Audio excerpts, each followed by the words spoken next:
Shutdown. What shutdown? Melania Trump was en route to Mar-a-Lago on an Air Force jet as president. Melania Trump was en route to Mar-a-Lago on an Air Force jet Thursday, the same day President Donald Trump grounded Speaker Nancy Pelosi's government plane to Afghanistan. An Air Force plane with the call sign EXEC-1F was spotted by the similar Twitter account, the same account that tracked the first couple's trip to Iraq to visit the troops after Christmas, approaching Florida on Thursday evening. That call sign is associated with a plane carrying the First Lady. The executive branch travel comes after Trump grounded the Speaker in retaliation for her letter suggesting he not give his State of the Union address on January 29 if the government is still shut down. A White House official argued it was not a vengeance move but it came across as retaliatory.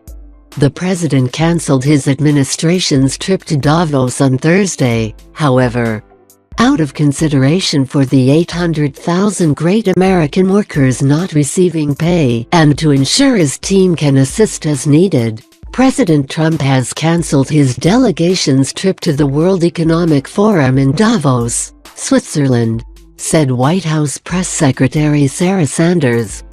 Treasury Secretary Steven Mnuchin was preparing to lead a presidential delegation of cabinet members to Davos for the gathering of elite economic, business and government leaders at next week's World Economic Forum.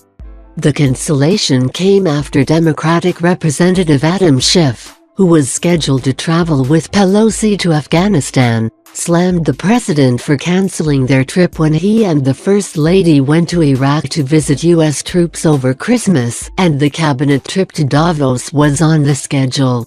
The president's concern about a war zone apparently doesn't apply to a delegation of the administration going to Davos the following week. We got confirmation that is still planned. So, this is obviously an action directed at the Speaker, he charged. He also charged the president with endangering the Speaker's safety by publicly announcing the trip. Trips to war zones are usually not announced until the lawmaker has left the area for security reasons.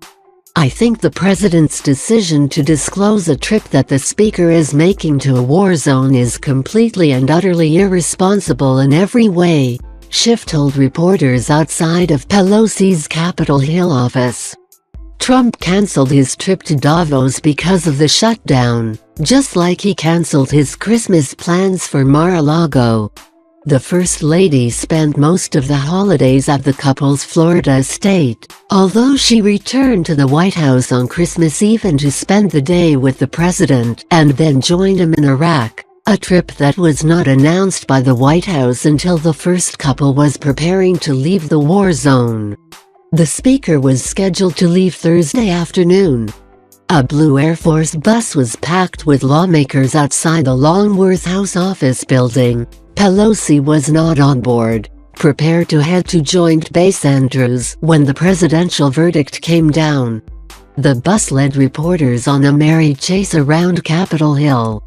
It pulled out from the House office building, which is across the street from the Capitol building, circled the block, pulled into the U.S. Capitol driveway, let some lawmakers off, took off again, returned to the Longworth House office building, but left when security staff saw the media waiting, and ultimately returned to the Capitol building. Pelosi's office said the trip was to thank the troops, and pointed out the president made a similar expedition to Iraq in December. The congressional delegation to Afghanistan included a required stop in Brussels for pilot rest. In Brussels, the delegation was scheduled to meet with top NATO commanders, U.S. military leaders and key allies, to affirm the United States' ironclad commitment to the NATO alliance, said Pelosi spokesperson Drew Hamill in a statement.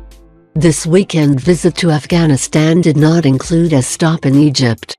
The purpose of the trip was to express appreciation and thanks to our men and women in uniform for their service and dedication, and to obtain critical national security and intelligence briefings from those on the front lines. Hamill continued. The president traveled to Iraq during the Trump shutdown, as did a Republican coalition led by Representative Zeldin. Trump announced his decision to cancel the coalition, as official congressional trips are known, in a letter to Pelosi released by the White House. The Speaker's office was told of his decision ahead of the public announcement. However, due to the shutdown, I am sorry to inform you that your trip to Brussels, Egypt, and Afghanistan has been postponed. We will reschedule this 7-day excursion when the shutdown is over, the letter wrote. Pelosi's office says she was never scheduled to go to Egypt. In light of the 800,000 great American workers not receiving pay, I am sure you would agree that postponing this public relations event is totally appropriate. I also feel that, during this period, it would be better if you were in Washington negotiating with me and joining the strong border security movement to end the shutdown, the president wrote. Obviously, if you would like to make your journey by flying commercial, that would certainly be your prerogative, he added. Sanders said the speaker was needed in the Capitol for negotiations. We want to keep her in Washington, she said. If she leaves, she guarantees that the second round of paychecks to 800,000 federal workers won't go out. The deadline to make that deal is midnight on Tuesday. She wasn't scheduled to be back until Wednesday. The president wants her here to negotiate. There are currently no meetings scheduled between the White House and House Democrats. Negotiations to reopen the government remain deadlocked. The 48 hours of back and forth began Wednesday. Pelosi had invited Trump earlier this month to address the House and Senate for the State of the Union, per tradition, on January 29, a date that the White House accepted. But on Wednesday she wrote him a letter stating that no president has ever delivered a State of the Union speech in the midst of a shutdown, and suggested he follow that lead.